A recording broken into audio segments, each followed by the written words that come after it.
نهنئ ونبارك بتخريج دورة الشهيد سيفان في أكاديمية الشهيد خباط. أن هذه الدورة تلقت تدريبات عسكرية وسياسية وإثنولوجية، ونحن واثقون منكم أن تمشوا على طريق الشهيد سيفان وعلى فكر القائد العظيم سروق عبد الله وجلان. وكما تعلمون يا رفاق أن مدينتنا عفرين محتلة من قبل الاحتلال التركي، الاحتلال العثماني، وواجب علينا أن نحرر مدينتنا من هذا الاحتلال.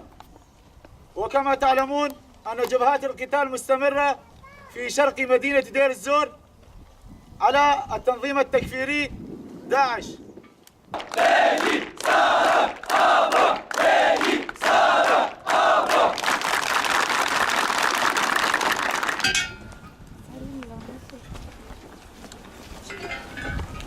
انضمامي بكل جرأة وقرار ضد جميع الصعوبات بإرادة قوية وكبيرة. وعلى هذا الأساس بداية القادة أبو شهداء الثورة وشعبي والحفاظ على علمي وسلاحي وعلى كرامة الإنسانية وعلى شرفي. أقسم. ريبر، اسم الحركي ريبر حسكة، متدرب في أكاديمية الشهيد خباط.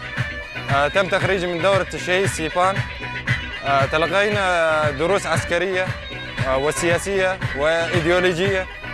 العسكرية فك وتركيب البارودة والبسفنج والبكسي.